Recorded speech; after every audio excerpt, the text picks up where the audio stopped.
Hola a todos.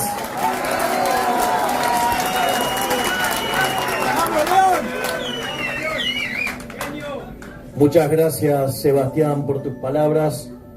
Muchas gracias, Mayra. Muchas gracias por la valentía de meterse en el barro de la política. Yo recuerdo lo que me dijo en su momento el primer asesor que tuve en tema de política. Me preguntó si tenía esqueletos en el ropero, si tenía muertos en el ropero. Me acuerdo que me miré con el jefe y dijimos, ¿de qué habla? Nosotros tenemos ese tipo de cosas. Entonces me dijo, no me importa, te voy a investigar durante 2 meses. Entonces, a los 2 meses vino y me dice, te revisé hasta el ADN. Tengo 2 noticias, una buena y una mala. Dije, bueno, yo soy un perfeccionista, así que digamos, decime la buena, así después trabajamos ya sobre la mala. Entonces la buena era que no me habían encontrado nada.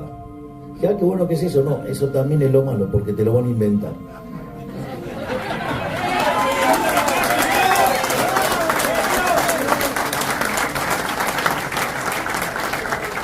Es más, hoy, digamos, bueno, muchas veces algunos contamos algunas cosas y nos acusan de conspiranoicos, de perseguidos y demás, pero la verdad aparece tarde o temprano. Y ayer en un momento, o antes de ayer, en Radio Rivadavia, en el pase entre Johnny Viale y Babi Echecopar, salió a la luz cómo es el accionar de Horacio Rodríguez Larreta, utilizando recursos de los pagadores de impuestos para perseguir a los opositores, comprando periodistas, comprando medios y atacando al que piensa distinto. Y parece que no tomó nota, porque hoy, por ejemplo, me encontré con que hablaba de mis insultos porque Esperti se dio para hacerse a Juntos por el Cambio. Hago una pregunta, decir que no estoy de acuerdo con esa decisión y que yo no haría semejante cosa, ¿eso es un insulto? ¿O acaso todo aquel que se anima a contradecir el poder de su caja, digamos, para él eso es un insulto? ¡Aguante el pelado y Babi, loco!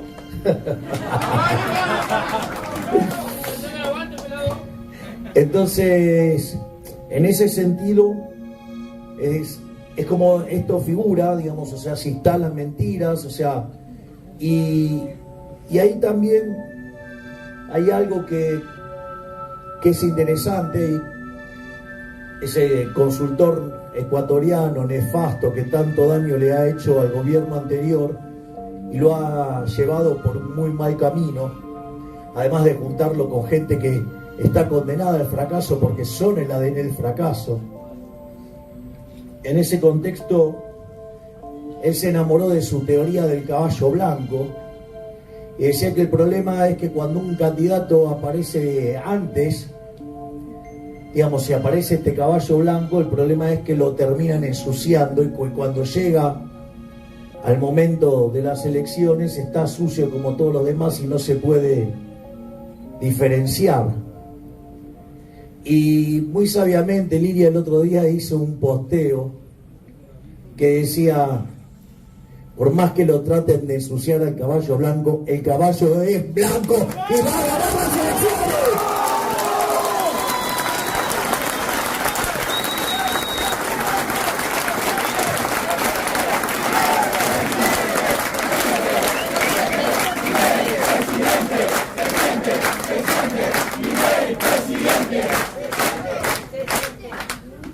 Además, quiero decirle que para mí estar aquí en Entre Ríos es muy especial. Para los liberales es muy importante porque la realidad es que Urquiza, después de vencer al tirano de Rosas, podría haberse convertido en otro tirano.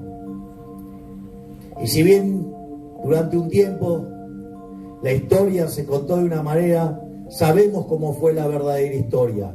Nunca perdió Urquiza, pero en su grandeza se dedicó a impulsar la Constitución de Alberdi. Y en 1860 se sumó a la provincia de Buenos Aires.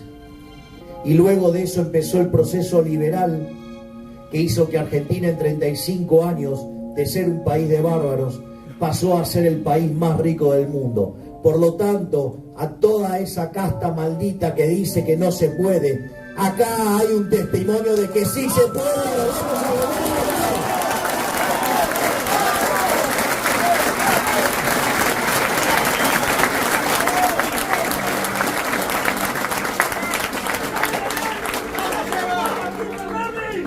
Lo que sucede es que allá por 1916 se nos metió el socialismo y a partir de ahí, de ser uno de los mejores países más ricos del mundo, uno de los mejores países del mundo, hoy al tipo de cambio paralelo que es el que hay, somos el país 140, tenemos más de 40% de pobres y en el país que produce alimentos para 400 millones de seres humanos, donde la presión fiscal sobre el campo es del 60%, es decir, que el Estado se queda con el alimento de 240 millones de seres humanos, hay 5 millones de argentinos que no les alcanza para comer. Y eso es culpa del maldito Estado y el modelo de la casta.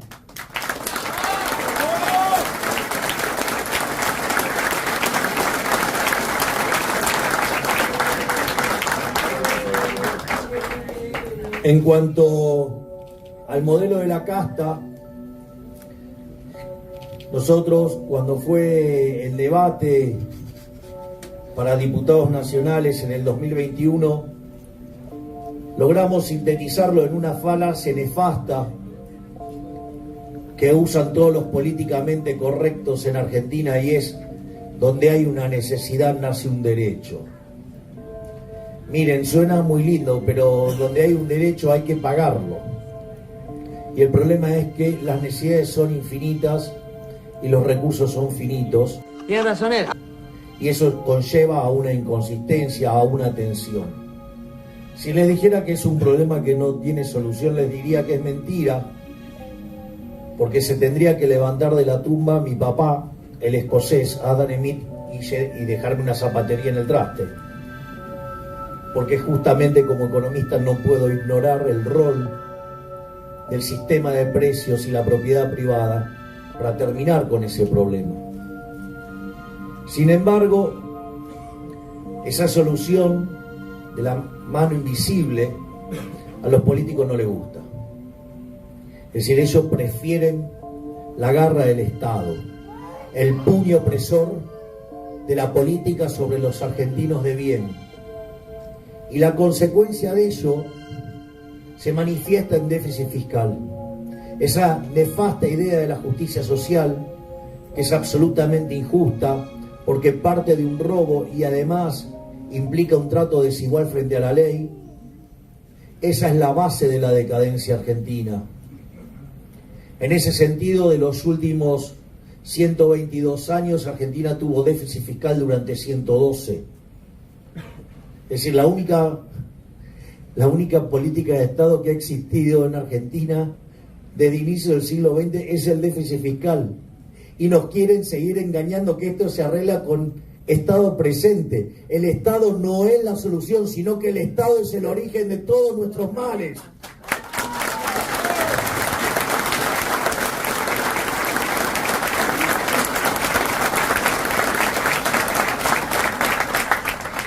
En ese sentido también, cuando ustedes miran las crisis argentinas, Argentina tuvo 22 crisis.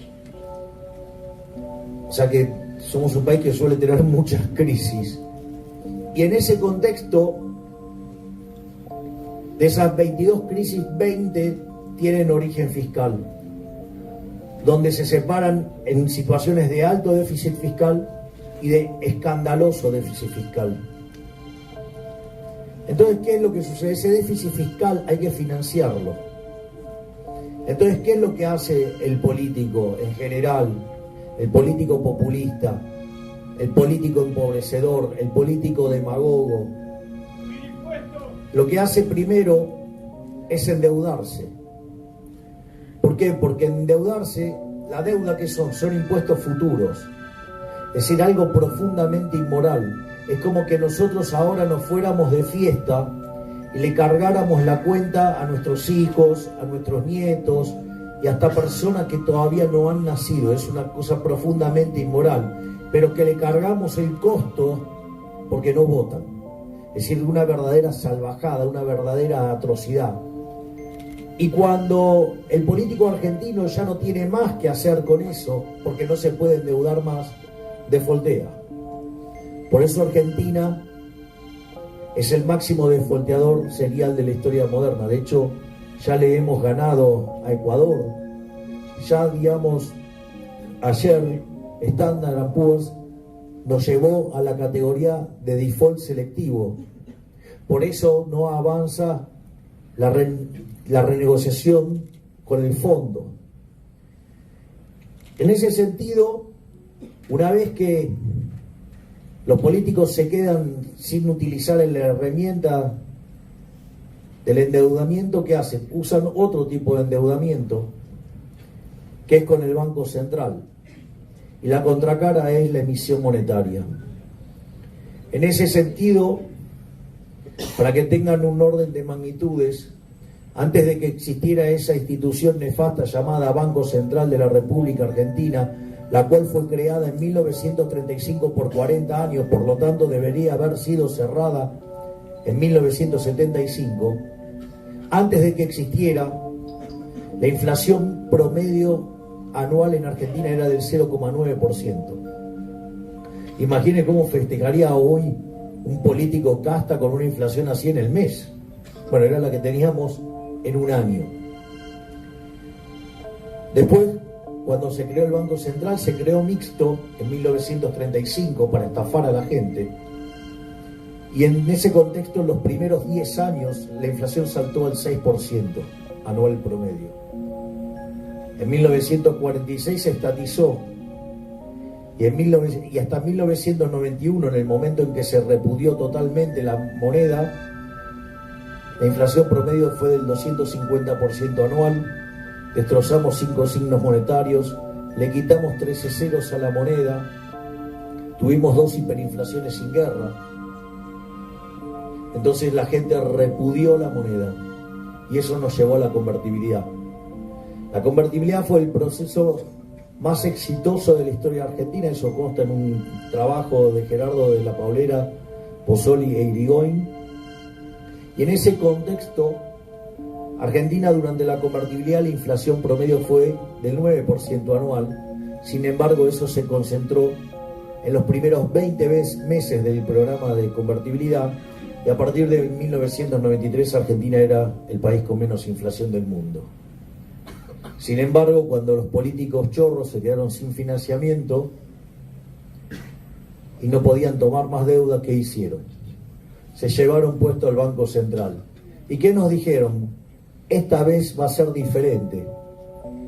Y así, durante los primeros 4 años del régimen K, la inflación promedio fue cercana al 10%, en el segundo periodo del régimen K fue 20%, en el tercero casi 30%, con Macri 40%, y hoy la inflación en Argentina de los últimos 12 meses viaja en torno al 110%, si ustedes toman la inflación en la punta viaja al 150%, y además si lo miran en alimentos la inflación viaja al 200%, y hay inflación reprimida entre 50 y 100 puntos.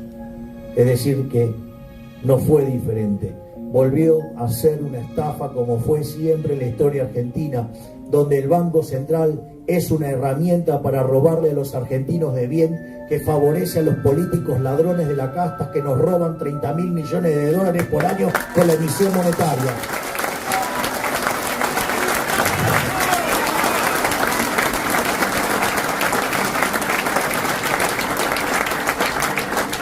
Y es increíble, ¿no? Porque con una herramienta que hace tanto daño, que penaliza el desempeño de la economía, que genera mala asignación de recursos, que distorsiona el sistema de precios. Ustedes piensan que el sistema de precios es un mecanismo de transmisión de señal, de coordinación y de ajuste. Es decir, nosotros hacemos una transacción, yo le vendo a Sebastián este vaso, él me da una determinada cantidad de dinero y eso se convierte en una señal. Algunos serán compradores, otros serán vendedores. En la medida que haya una diferencia entre lo que se demanda y lo que se oferta, digo, se moverán los precios. Ahora, ¿qué es lo que pasa? Supongamos que ahora en esta charla, ustedes me están escuchando, ustedes no tienen ningún problema, digamos, como para no poder entender las cosas que yo digo. Digo, la única virtud que me reconozco es ser un buen divulgador. Y en ese contexto, supongamos que ahora aparece mucho ruido.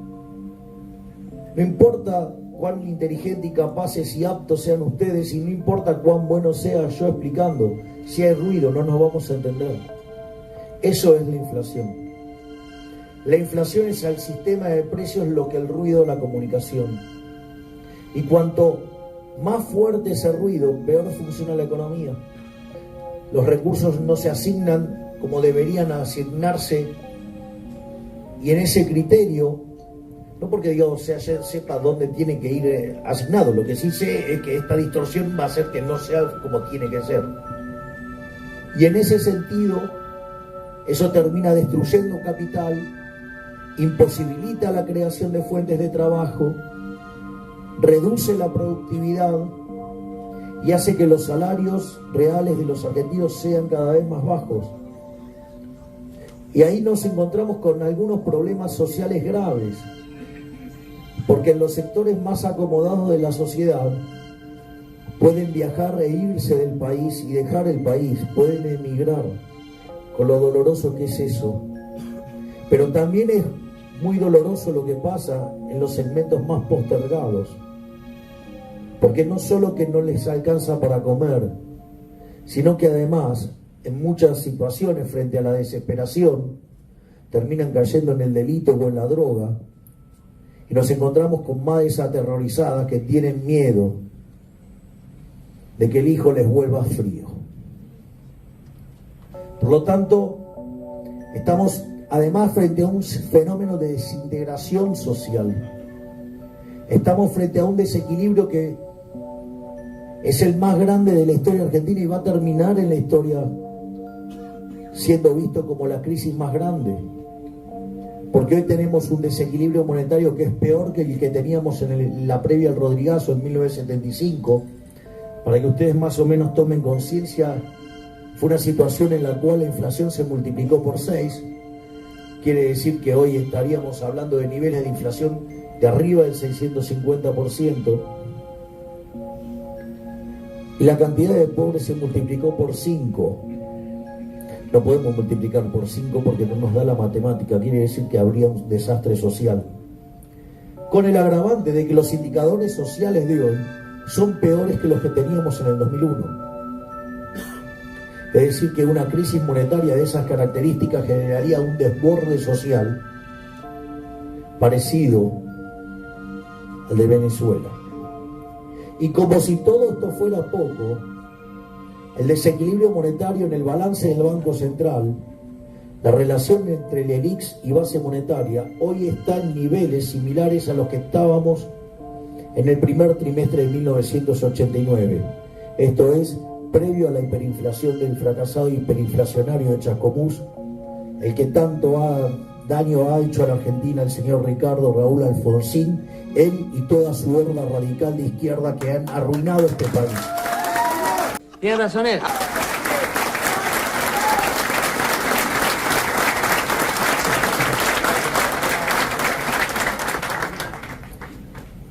Porque es interesante, ¿no? Miren qué antojadiza que son las cosas, que un tipo que nos dijo que con la democracia se come, se vive, se educa, hizo explotar la cantidad de pobres, dejó una hiperinflación, se fue como una rata del gobierno y después volvió, digamos, mediante una orquestación de un golpe de Estado con otro señor de la provincia de Buenos Aires porque no le gustaba el régimen monetario y cambiaron las cosas para que llegaran, ¿qué? La basura del kirchnerismo que nos generó todo este desastre.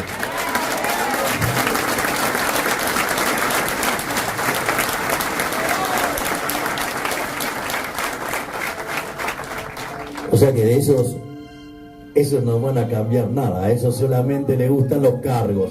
Y vaya que se ve con claridad hoy, ¿no? Entonces, lo que nosotros venimos a proponer es el modelo de la libertad. Ese modelo que fue tan exitoso durante el siglo XIX en Argentina, que lo convirtió en uno de los países más ricos del mundo, lo hizo potencia mundial, primera potencia mundial en 1895, un modelo que cada vez que se lo implementa genera bienestar. Probablemente los casos más recientes son el caso de la India, que llevan más de 30 años creciendo al 8%, o el caso de Irlanda, que de ser el país más miserable de Europa, hoy tiene un PBI per cápita bastante más alto que el de Estados Unidos.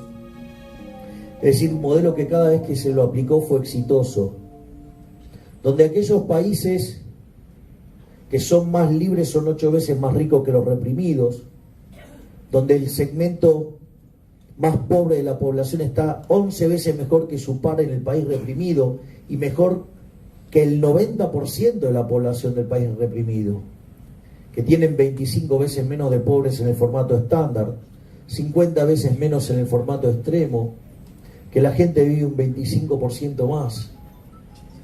Entonces la pregunta es, ¿qué hay detrás de este modelo maravilloso que genera tanto bienestar? Y por eso para mí siempre es muy importante, cuando explico esto, partir de la definición de liberalismo de nuestro máximo prócer de la libertad de todos los tiempos, que es Alberto Venegas Lynch, hijo, que además tengo el honor de ser amigo de Alberto, tengo el honor de que uno de sus hijos, Berti, sea el primer candidato a diputado nacional por la provincia de Buenos Aires.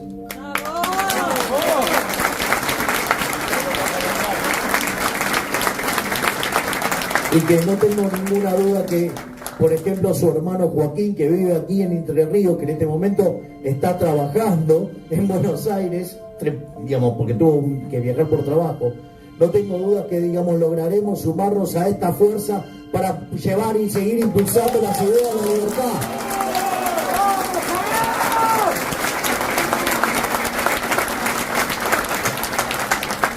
Y esa... ¿Qué? Equipo de noche. Equipo ganador.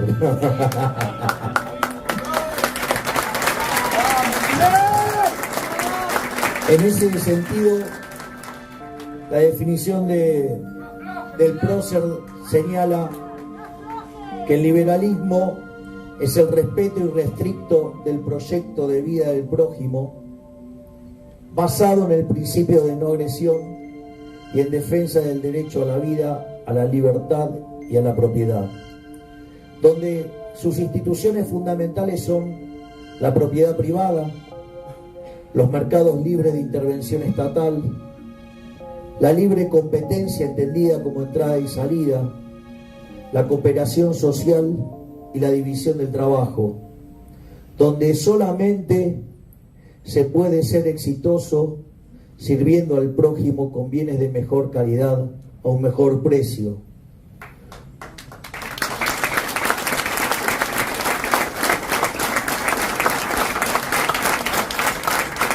Y como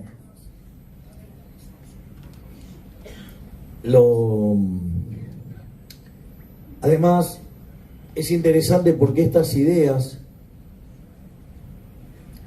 o como diría Miguel Ancho Basto, capitalismo, ahorro y trabajo duro, duro, duro.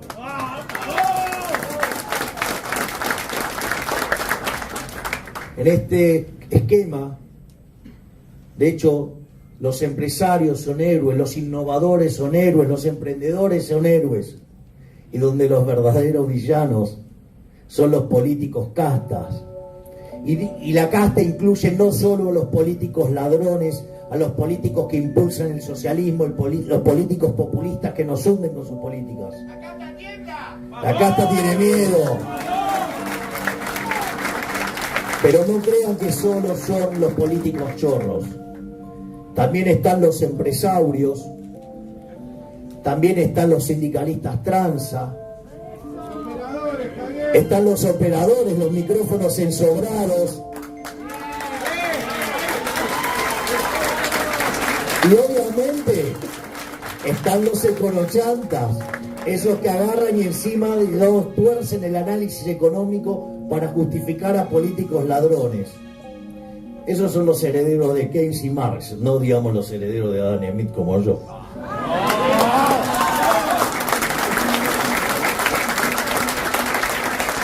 Y lo más interesante es que se respira cambio de época. Se respira cambio de época.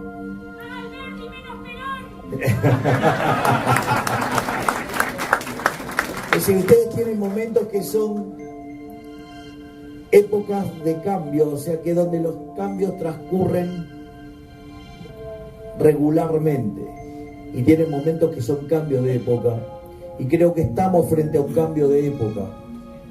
Es decir, hay un despertar de las ideas de la libertad. Es decir, se respira libertad por todos lados. ¡Sí, tenés razón! Y mientras que la casta política solo se está ocupando de los cargos, los únicos que están haciendo propuestas somos nosotros. Los únicos que proponemos algo por una Argentina mejor somos nosotros los liberales. Y los números...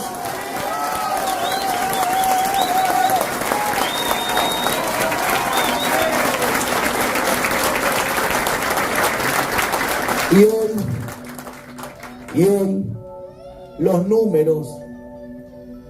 números dicen que vienen vientos de cambio. Porque hoy las encuestas, por ejemplo, que prepara el oficialismo, dice que nosotros estamos segundo y ellos primero. Las encuestas que elabora Juntos por el Cargo, en especial las que paga el siniestro, dicen que ellos están primero y nosotros segundo. Es decir, no importa de qué lado tomen las encuestas, nosotros estaríamos entrando en el balotaje. Y si nosotros entramos en el balotaje, vamos a ganar la presidencia.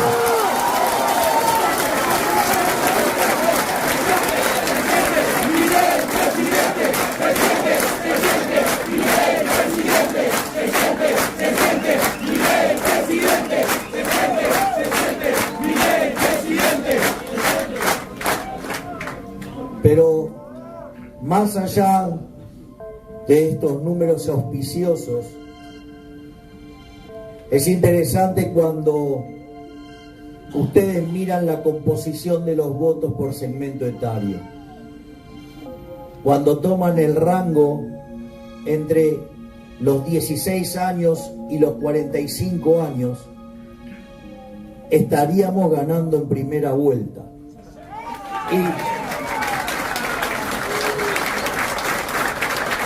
Y si ese